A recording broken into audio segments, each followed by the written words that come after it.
쏟아지는 총선 뉴스 속에서 놓치기 쉬운 이슈들만 다시 챙겨드리는 돌아온 비하인드 뉴스, 돌비뉴스의 이성대입니다.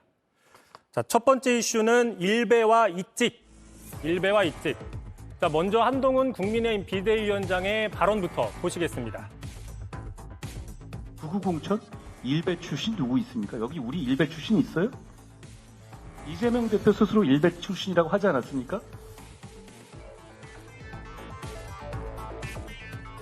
자, 일배는 일간베스트의 줄임말로 극우 성향의 인터넷 사이트로 유명하죠. 자, 그런 사이트를 이용하는 사람이 없다, 이런 자신감을 드러낸 건데 곧바로 반박이 나왔습니다. 자, 알고 보니까 대구 중남구에서 공천을 받은 도태우 변호사가 과거 박근혜 전 대통령 국정농단 사태 당시에 자신의 소셜미디어에 일간베스트 게시물들을 여러 건 게시한 겁니다. 자, 도 변호사는 이미 자신의 유튜브 채널에서 5.18 민주화 운동에 대해서 북한 개입 여부가 문제가 된다는 건 상식이다, 이런 주장을 한 사실이 드러나서 논란이 커지는 상황입니다. 자, 여기에 친일배 성향까지 드러나자 오늘 비공개 회의에서는 일부 비대위원이 우려를 표시하는 등 격론이 벌어졌고, 결국 한동훈 위원장은 공천관리위원회 도태우 후보의 과거 발언 전반에 대해서 면밀한 재검토를 요청했습니다. 사실상 공천 취소 가능성도 거론되고 있습니다. 자, 민주당도 발언 논란으로 곤욕을 치렀습니다. 바로 이 장면 때문인데요. 먼저 보고 가시죠.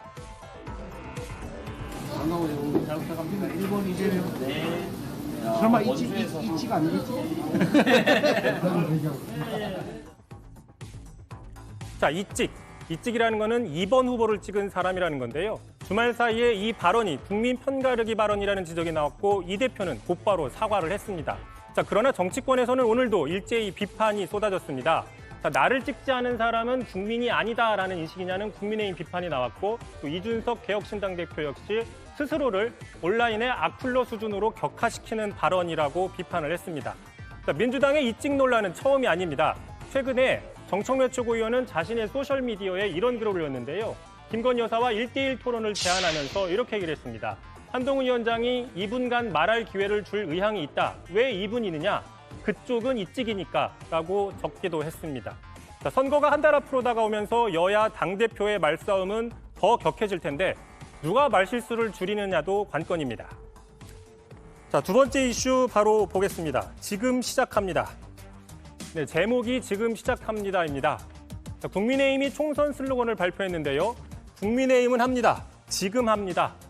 자, 그런데 기자들 사이에서는 어디서 본 것 같다, 이런 질문이 나왔습니다. 기시감이 있다라는 거죠. 바로 지난 대선 이재명 후보 슬로건인데요. 자, 이재명은 합니다랑 비슷하다는 겁니다. 어떠신가요? 자, 그러자 국민의힘 박정하 대변인은 전혀 그런 것에 대해서 고려하거나 생각하지 않았던 것 같다. 여당으로서 바로 실천하자는 의지가 포함된 것이라면서 선을 그었습니다. 자, 사실 선거 때만 되면 서로 비슷한 슬로건, 선거 구호를 놓고 베낀 게 아니냐, 이런 논란이 이어졌는데, 자, 대표적으로 지난 2012년 대선 당시입니다. 문재인 후보 사람이 먼저다라는 유명한 캐치프레이즈를 내걸었는데, 알고 보니까 몇 해 전에 한 대기업에서 사용했던 사람이 미래다를 따라한 게 아니냐, 이런 논란에 휩싸인 적이 있습니다. 자, 국민을 위하겠다는 마음에는 여야가 따로 없고 힘있고 멋있는 캐치프레이즈를 짜다 보니까 비슷해질 수밖에 없다는 게 정치권의 분석입니다. 자, 다만 유권자들은 그 슬로건이 얼마나 멋진가 보다 얼마나 지킬 수 있는지에 더 관심이 클 수밖에 없습니다. 안녕하세요. 뉴스룸 앵커 한민용입니다. 오늘도 JTBC 뉴스룸을 시청해주신 여러분 고맙습니다. 오늘 저녁에도 뉴스의 현장에서 찾아뵙겠습니다.